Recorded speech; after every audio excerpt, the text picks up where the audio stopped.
Welcome to Community Taking Action, ABCD's program highlighting people and organizations doing great things in and around the Boston area. Today we are joined by Carlos Moreno, the Youth Coordinator for the Youth Jobs Coalition. Welcome to the program. Thanks for having me. So the name is Youth Jobs Coalition, and I imagine it is what it sounds like, but I don't want to just guess. Can you tell us what is the Youth Jobs Coalition and how did it begin? What's the background? The Youth Jobs Coalition started back in 2003. There was a direct correlation between violence increasing and the lack of youth jobs and youth opportunities. I was working with an organization called REAP, Roxbury Environmental Empowerment Project, and we were working with at least 4 or 5 different organizations within the Boston area.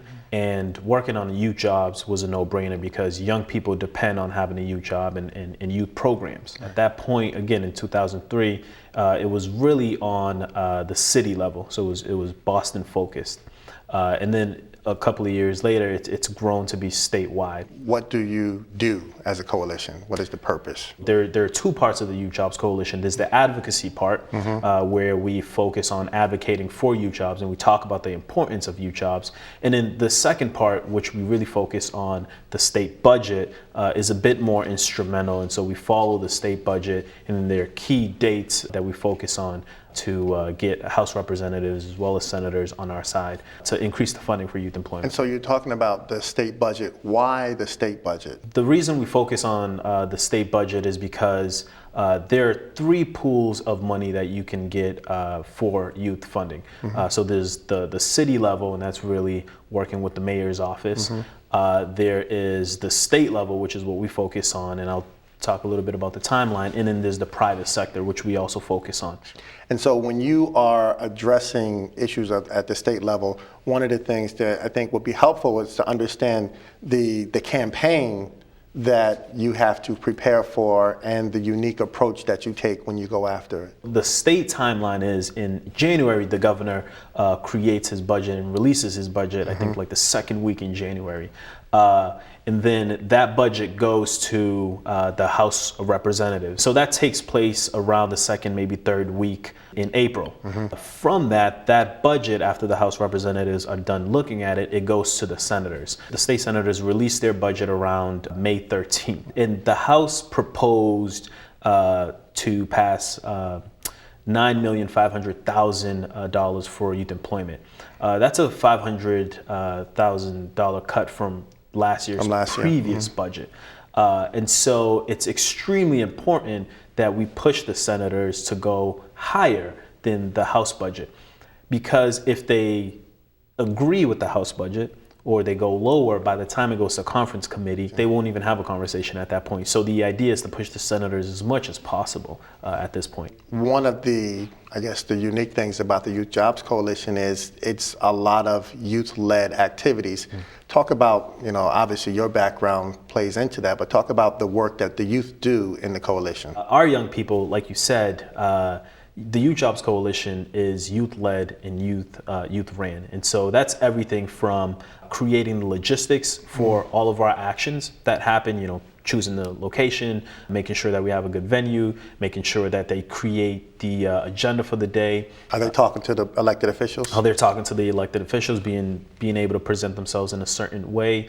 So that's part of the work. And then, I think there's also the nitty-gritty work that happens behind the scenes that most people don't see, right? So when we have youth meetings, they're the ones calling the 50 or 60 different organizations that we work with to make sure that they're coming or that they're informed. And if they can't come, that they have the relevant information. And you train them to do all of these things? Yep, so there's initial training that happens in the summer just to make sure that they're prepared and ready to go. But for the most part, they learn on their own. And we really encourage our teens to fail as much as they can because that's the only way that you're going to learn.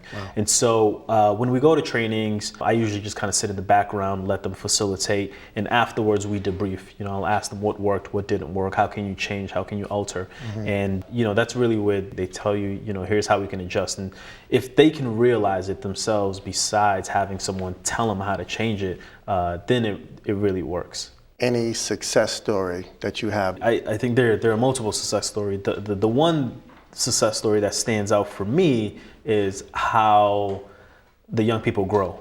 So an example would be one of our teens came on board a couple of years back.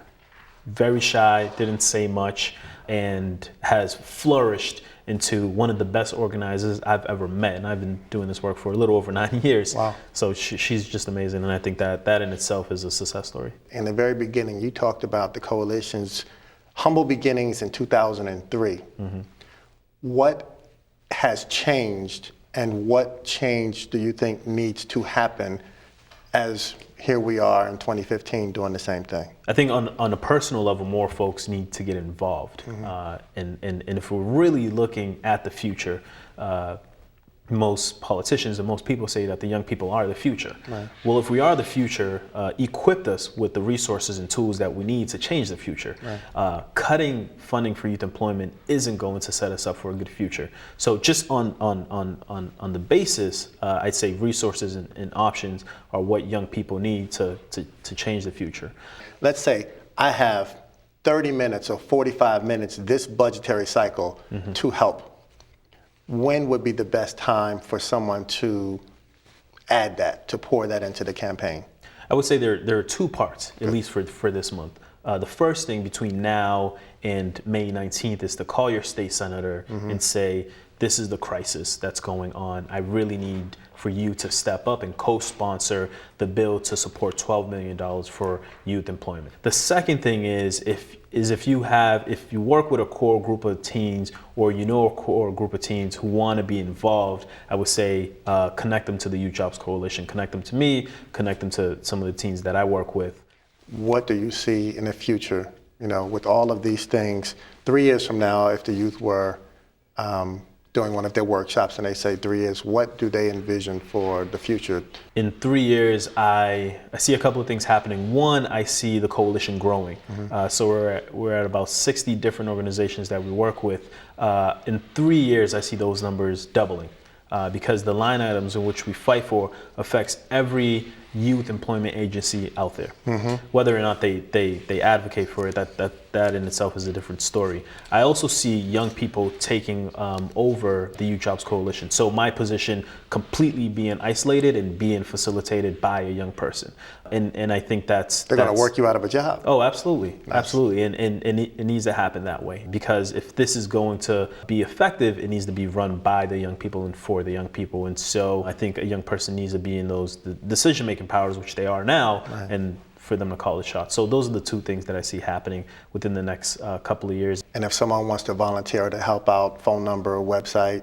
Yeah, so they can go on to the youthjobscoalition.com, or they can contact us directly at 857-417-0271. Excellent, Carlos Moreno. Thank you for coming on the program. And when you come next time, we're going to have you bring a young person, and then we'll have you just watch them do their thing. My pleasure. Excellent. That concludes our program for today. Be sure to follow us on Facebook, Instagram, and Twitter. And if you've missed any segments, you can get them on YouTube. Thank you for joining Community Taking Action. My name is Eric Mitchell, your host. Until next time.